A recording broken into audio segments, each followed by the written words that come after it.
Welcome to Set Free 24/7. My name is Robert, and I am so glad that you're here. We are reading through the Bible in the Message version in 1 year. And if that doesn't sound exciting enough to you, we got a little bit of murder, some divorce, and remarriage advice today. I know. All in one book? All in one book. And they're the words of God? They are. So join us on this journey through the Bible. We're happy to have you here today. Hi, husband. How are you today? I am good, wife. How are you? I'm doing really well. As always, we'll have the text that we're reading through down in the comments below. So follow along in your favorite translation, or just let us do the hard job of reading and put us on in the background. I believe that brains are sponges. Whatever you immerse yourself in is what's going to be soaked up. So let's make it some good stuff today. Let's do that. Heidi's going to be starting out in Matthew 5, verse 21 through 32. And here we go. Right off the bat, let's soak up some good stuff under the label of murder. Dun, dun, dun. Starting at 21. You're familiar with the command to the ancients, do not murder. I'm telling you that anyone who is so much as angry with a brother or sister is guilty of murder. Carelessly calling a brother idiot, and you just might find yourself hauled into court. Thoughtlessly yelled stupid at a sister, and you are on the brink of hellfire. The simple moral fact is that words kill. I'm sorry, Coraline and Janelle, for calling you stupid at some point in my life. I was kind of a bad big brother for a while. We are all guilty of this. But how often do we stop to think of it? I think that's pretty black and white. The very thoughts we have towards other people are seen as murder by God. Doesn't matter that we don't. I'm like, well, that dummy over there, well, that was stupid. God's not real pleased with my assessment of that person, and that's on me. Sure. Not the other person. I mean, this kind of hits me right in the convictions here. Add that to the list of things. I hate getting hit in the convictions. I know my convictions have been beat up, so it's hard to be a good person. So. I've had my convictions bruised a few times. Yes, probably more than I have, but that's what makes you so interesting. So, moving on. This is how I want you to conduct yourselves in these matters. If you enter your place of worship and are about to make an offering, you suddenly remember a grudge a friend has against you, abandon your offering, leave immediately, go to this friend and make things right. Then and only then, come back and work things out with God. That's a huge calling. I mean, there's a tremendous sense of responsibility there, and you are really called to live well with everybody. So many times it's easier to just sweep it under the rug, forget about it, not talk about it. Yeah, don't make eye contact with them for 2 weeks, and then we'll be fine. 20 years later. I know. Yeah. Remember that little thing back here? Words kill. Yes. So continuing on, verse 25, or say you're out on the street and an old enemy accosts you. Don't lose a minute. Make the first move. Make things right with him. After all, if you leave the first move to him, knowing his track record, you're likely to end up in court and maybe even jail. If that happens, you won't get out without a stiff fine. Now, here we go. Dun, dun, dun. Adultery and divorce.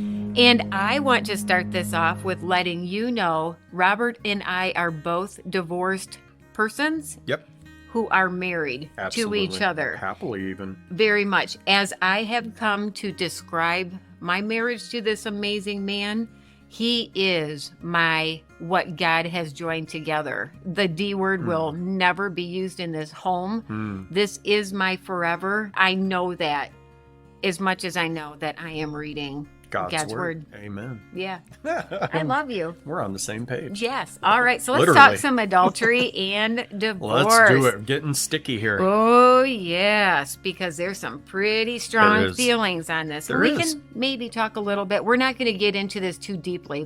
Let's do that some other time. It's an interesting topic.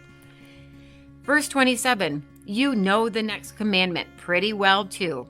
Don't go to bed with another spouse. The fact that you need a commandment for that is pretty telling about how humans are. Like, God must be like... And even what maybe the culture was back in that day. Women had such little value. Yeah. But don't think you've preserved your virtue simply by staying out of bed. Your heart can be corrupted by lust even quicker than your body. Those ogling looks you think nobody notices, they also corrupt. Let's not pretend this is easier than it really is. If you want to live a morally pure life, here's what you have to do. You have to blind your right eye the moment you catch it in a lustful leer. You have to choose to live one-eyed or else be dumped on a moral trash pile. And you have to chop off your right hand the moment you notice it raised threateningly. Better a bloody stump than your entire being discarded for good in the dump. They're not literally telling you, gouge out your eye and lop off your arm. Right. Be very thankful for the love of a God who in his good grace and mercy has covered our sins. Yeah. All of them. Past, present, and future. He doesn't want you lopping off limbs or poking out your eyeballs. Yeah, don't do that. But this is some pretty harsh, be aware of your thoughts. Yeah. Keep your mind in your own home. How's that? I think that's a good thing. Mind and heart, stay at home. Verse 31, remember the scripture that says, whoever divorces his wife, let him do it legally, giving her divorce papers and her legal rights. Too many of you are using that as a cover for selfishness and whim, pretending to be righteous just because you are legal. Please, no more pretending. He's talking to men here. Remember that. If you divorce your wife for those selfish whim reasons, remember that and read it that way, not for any reason whatsoever, for selfish whims. You are responsible for making her an adulteress, unless she has already made herself that by sexual promiscuity. And if you marry such a divorced adulteress, you automatically are an adulterer yourself. You cannot use legal cover to mask a moral failure.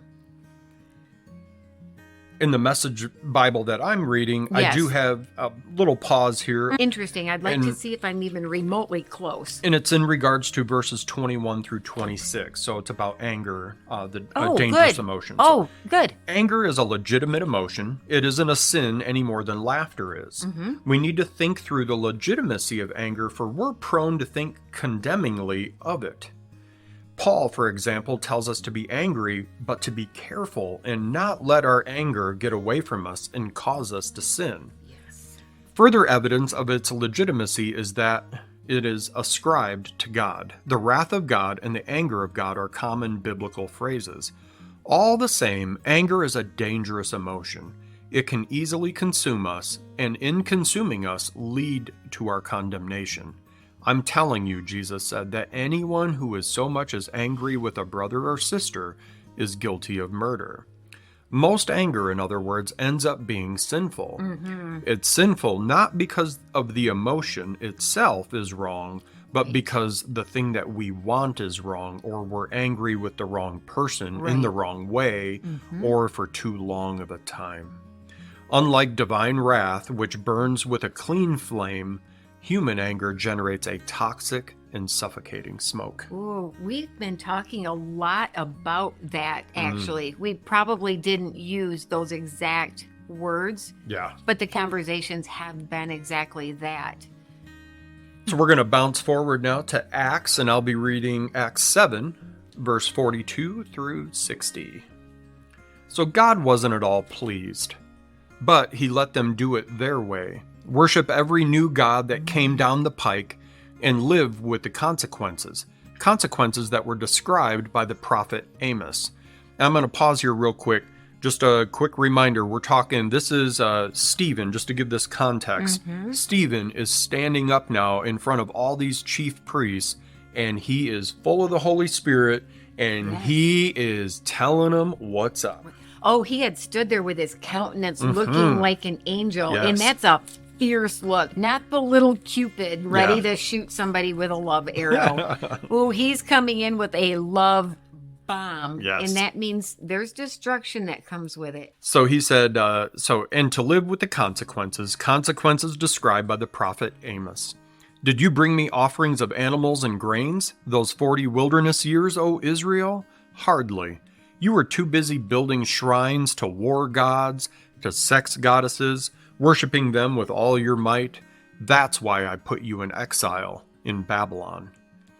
And all this time our ancestors had a tent shrine for true worship, made to the exact specifications that God provided Moses. They had it with them as they followed Joshua, when God cleared the land of pagans, and still had it right down to the time of David.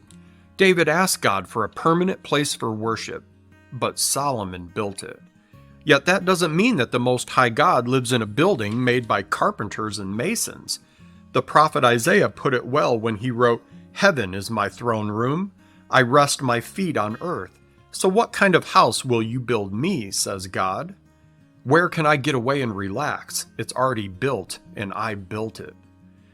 And you continue so bullheaded, calluses on your hearts, flaps on your ears, deliberately ignoring the Holy Spirit. I know, he's great. Deliberately ignoring the Holy Spirit, you're just like your ancestors. Was there ever a prophet who didn't get the same treatment? Your ancestors killed anyone who dared talk about the coming of the Just One. And you kept up the family tradition. Traitors and murderers, all of you. You had God's law handed to you by angels, gift-wrapped even, and you squandered it. At that point, they went wild. A rioting mob of catcalls and whistles and invective. But Stephen, full of the Holy Spirit, hardly noticed. He only had eyes for God, whom he saw in all of his glory, with Jesus standing at his side. I just got the chills. He said, "Oh, I see heaven wide open and the Son of Man standing at God's side." Yelling and hissing, the mob drowned him out. Now in full stampede, they dragged him out of town and they pelted him with rocks. The ringleaders took off their coats and asked a young man named Saul to watch them. Remember that name. As the rocks rained down, Stephen prayed, "Master Jesus, take my life." Then he knelt down, praying loud enough for everyone to hear, "Master, don't blame them for this sin." Those were his last words, and then he died. Saul was right there, congratulating the killers. That just brings me to tears. I know. I got chills reading it. I literally can only hope I have a fraction of that kind of testimony. Yes, God, and testimony. I hear you. And just the joy he had. He didn't even know. He was so full of the Spirit and joy. He didn't even notice. Yeah. That's God. And that's the Spirit. He knew exactly who he was going to be with. Can you imagine how excited he was? Yeah. And he just used the last of his breath to just say, "Just forgive them," in hoping that they would hear his words and listen, because he's going to be with Jesus and whole. So there's a little pause section right here at the end of this chapter, and it's all about this last section that we've been in, verses 1 through 60 in chapter 7. So Stephen was killed for his witness. The blood that was shed worked as seed in the world, and the church sprang out of it stronger, fuller, and more complete than at any point up to that time. Instead of subtracting one from its membership, the church was strengthened and increased in innumerable ways through Stephen's life, and still is. Most noteworthy is the influence of Stephen's life on the life of Paul. There can be little doubt that the murder of Stephen was the first wedge into the life of Paul, eventually resulting in his conversion and apostleship. As Augustine wrote, the church owes Paul to the prayer of Stephen. Perhaps more than anything else, Stephen's final prayer is a model for us, for in it he offered up to God all that he was. Jesus was the single and final reason for all that Stephen did, and when Stephen died, it was for his Savior.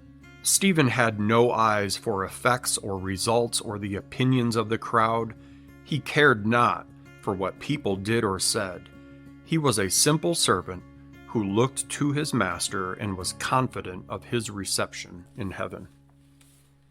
I can't shake the thought that just all of a sudden it is remarkable that great sacrifice causes unbelievable growth in life. Yes. The sacrifice of Jesus, Yes. the sacrifice of Stephen, And it may be raw sacrifice and in all its form throughout the Bible always was for and resulted in growth and life. We're all called to make sacrifices. What are you sacrificing for your Christian walk? Because what I'm seeing is when you make that choice, your rewards are going to be growth beyond explanation in life, Yep. rich and full and amazing. Yeah. This is good stuff today. it is good. Little murder, divorce, and whatnot. and some So- stoning. And a good And stoning. a good stoning. Man, this has been an Woo! action-packed day today. Oh my goodness. Can we go back and see what David has to say? So we are now at everybody's favorite point in the segment where we are rewinding back to the Old Testament. No, I still can't believe you took away my ability to make that sound. Well, you know. Yours is a lot better. All right, so Heidi's going to be starting out here today and reading Psalm 12. All right, here we go. Let's hear what David has to say. Psalm 12. Quick, God, I need your helping hand. The last decent person just went down. All the friends I depended on gone. Everyone talks in lie language. Lies slide off their oily lips. They double talk with forked tongues. Slice their lips off their face. Pull the braggart tongues from their mouths. I'm tired of hearing. We can talk anyone into anything. Our lips manage the world. Into the hovels of the poor, into the dark streets where the homeless groan, God speaks. I've had enough. I'm on my way to heal the ache in the heart of the wretched. God's words are pure words, pure silver words refined 7 times in the fire of his word kiln, pure on earth as well as in heaven. God, keep us safe from their lies, from the wicked who stalk us with lies, from the wicked who collect honors for their wonderful lies. Ooh, love it. That was a great psalm as well. I see why that was impactful for I you. know. And now we are bouncing back to Genesis, and I'll close us out here today with chapter 29 and 30. Jacob set out again on his way to the people of the east. He noticed a well out in an open field with 3 flocks of sheep bedded down around it. This was the common well from which the flocks were watered. The stone over the mouth of the well was huge. When all the flocks were gathered, the shepherds would roll the stone from the well and water the sheep. Then they would return the stone, covering the well. Jacob said, "Hello, friends. Where are you from?" They said, "We're from Haran." Jacob said, "Do you know Laban, son of Nahor?" "We do." "Are things well with him?" Jacob continued. "Very well," they said. "And here is his daughter Rachel coming with the flock." Is this like that Dutch bingo that people play now? I think it is. This was like the Original Dutch That's right. bingo. This is the origins of Dutch bingo right here. Jacob said, "There's a lot of daylight still left. It isn't time to round up the sheep yet, is it? So why not water the flocks and go back to grazing?" "We can't," they said, "not until all the shepherds get here. It takes all of us to roll the stone from the well. Not until then can we water the flocks." While Jacob was in conversation with them, Rachel came up with her father's sheep. She was the shepherd. The moment Jacob spotted Rachel, daughter of Laban, his mother's brother, saw her arriving with his uncle Laban's sheep, he went and single-handedly rolled that stone from the mouth of the well no. and watered those sheep of his uncle Laban. Then he kissed Rachel and broke into tears. He told Rachel that he was related to her father. Oh, no. And that he was Rebekah's son. She ran and told her father, and when Laban heard the news, Jacob, his sister's son, he ran out to meet him, embraced and kissed him, and brought him home. Jacob told Laban the story of everything that had happened. I can't believe Hallmark hasn't made this into a movie yet. And again, I am not mocking the Bible in any way, shape, or form. I just get visual images and I just picture this young, buff man. I'm going to impress this beautiful maiden up here. Takes all the shepherds. Stand back and watch me. And he rips. He said, hold my flask. He probably couldn't move his arms for like 3 months after that. Ripped muscles. But man, he's like, flip an arm up to hug that girl. Sorry about that, but so good. Oh goodness. Laban said, "You are family, my flesh and blood." When Jacob had been with him for a month, Laban said, "Just because you're my nephew, you shouldn't work for me for nothing. Tell me what you want to be paid. What's a fair wage?" Now Laban had 2 daughters. Leah was the older and Rachel the younger. Leah had nice eyes, but Rachel was stunningly beautiful. And it was Rachel that Jacob loved. Of course it was. There's something I have nice eyes. That's my thing to offer. Good thing you like my eyes. I do like your eyes. So Jacob answered, "I will work for you for 7 years for your younger daughter, Rachel." "It is far better," said Laban, "that I give her to you than marry her to some outsider. Yes, stay here with me." So Jacob worked 7 years for Rachel, but it only seemed like a few days. He loved her so much. Then Jacob said to Laban, "Give me my wife. I've completed what we've agreed I'd do. I'm ready to consummate my marriage." Laban invited everyone around and threw a big feast. At evening, though, he got his daughter Leah and brought her to the marriage bed, and Jacob slept with her. Laban gave his maid Zilpah to his daughter Leah as her maid. Morning came, and there was Leah in the marriage bed. I mean, okay. I have questions. Humanity has never changed, ever. Young men show off for beautiful women. They want the pretty thing. People are tricksters. They fool, they trick, they deceive. I mean, was he drunk? I don't know. I have never. Well, they are covered. They wear veils and it's covered.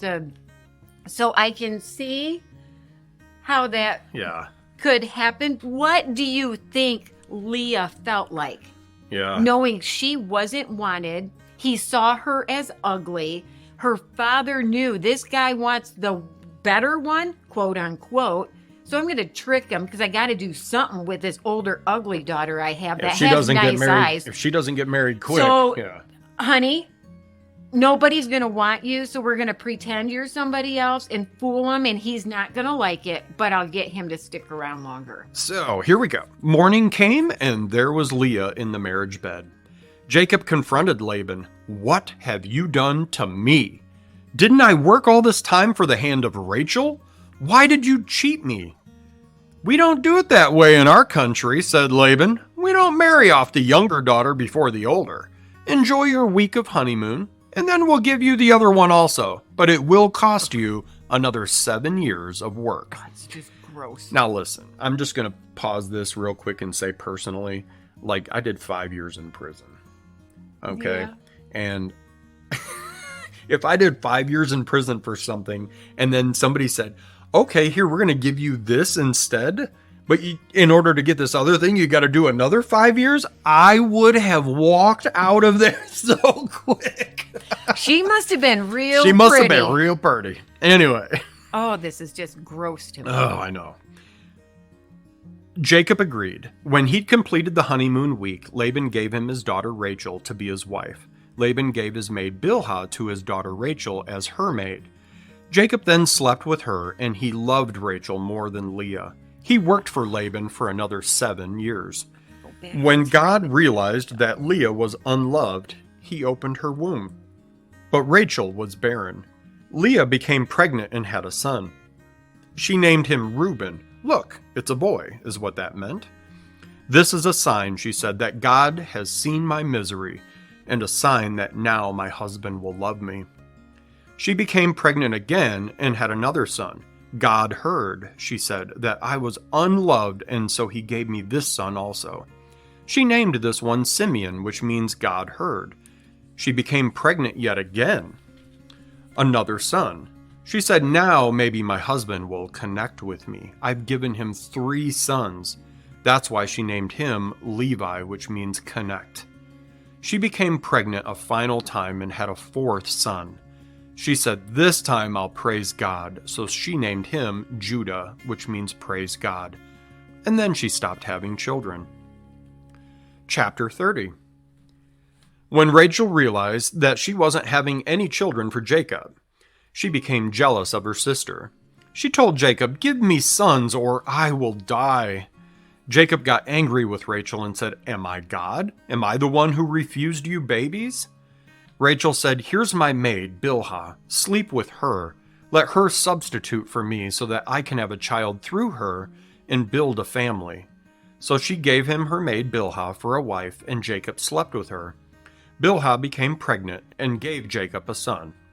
Rachel said, God took my side and vindicated me. He listened to me and gave me a son. She named him Dan, which means vindication. Rachel's maid Bilhah became pregnant again and gave Jacob a second son. Rachel said, I've been in an all-out fight with my sister, and I've won. So she named him Naphtali, which means fight. When Leah saw that she wasn't having any more children, she gave her maid Zilpah to Jacob for a wife. Oh, boy. It's like trading cards here. It's so icky to me. Yes. So sad, because those maids, nobody cared about them. Nobody. It was just a means to an end. It was no different than, Yeah. I have dogs and I'm going to sell puppies. I mean, it's sick to me. Zilpah had a son for Jacob. Leah said, how fortunate, and she named him Gad, which means lucky.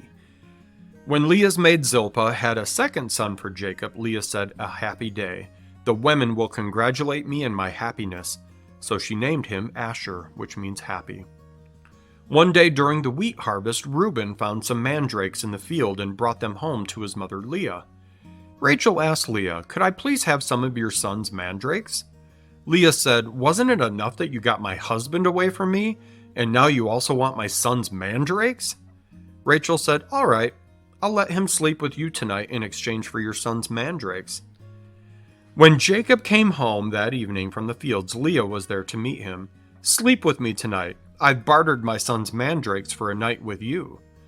So he slept with her that night. God listened to Leah, and she became pregnant and gave Jacob a 5th son. She said, God rewarded me for giving me my maid to my husband. She named him Issachar, which means bartered. Leah became pregnant yet again and gave Jacob a 6th son, saying, God has given me a great gift. This time my husband will honor me with gifts. I've given him 6 sons. She named him Zebulun, which means honor. And last of all, she had a daughter and named her Dinah. And then God remembered Rachel. God listened to her and opened her womb. She became pregnant and had a son. She said, God has taken away my humiliation. She named him Joseph, which meant add, praying, may God yet add another son to me. After Rachel had Joseph, Jacob spoke to Laban, let me go back home. Give me my wives and children for whom I've served you. You know how hard I've worked for you. Laban said, if you please, I have learned through divine inquiry that God has blessed me because of you. So name your wages, I'll pay you. Jacob replied, you know well what my work has meant to you and how your livestock have flourished under my care. The little you had when I arrived has increased greatly. Everything I did resulted in blessings for you. Isn't it about time that I do something for my own family? So what should I pay you? Jacob said, you don't have to pay me a thing, but how about this? I will go back to the pasture and care for your flocks. Go through your entire flock and take out every speckled or spotted sheep every dark-colored lamb, every spotted or speckled goat, and those will be my wages. That way you can check on my honesty when you assess my wages. If you find any goat that's not speckled or spotted, or a sheep that's not black, then you will know that I stole it." "Fair enough," said Laban, "it's a deal." But that very day Laban removed all the mottled and spotted billy goats and all the speckled and spotted nanny goats, every animal that had even a touch of white on it, plus all the black sheep, and placed them under the care of his sons. Then he put a 3-day journey between himself and Jacob. Meanwhile, Jacob went on tending what was left of Laban's flock. But Jacob got fresh branches from poplar, almond, and plane trees and peeled the bark, leaving white strips on them. He stuck the peeled branches in front of the watering troughs where the flocks came to drink. When the flocks were in heat, they came to drink and mated in front of the streaked branches. Then they gave birth to the young that were streaked or spotted or speckled. Jacob placed the ewes before the dark-colored animals of Laban. That way he got distinctive flocks for himself, which he did not mix with Laban's flocks. And when the sturdier animals were mating, Jacob placed branches at the troughs in view of the animals so that they mated in front of the branches. But he wouldn't set up the branches before the feebler animals. That way the feeble animals went to Laban, and the sturdy ones went to Jacob. The man got richer and richer, acquiring huge flocks, lots and lots of servants, not to mention camels and donkeys. And friends, that is the end of chapter 30. There was a lot today. There was a lot today. Yeah. It was kind of a heavy day.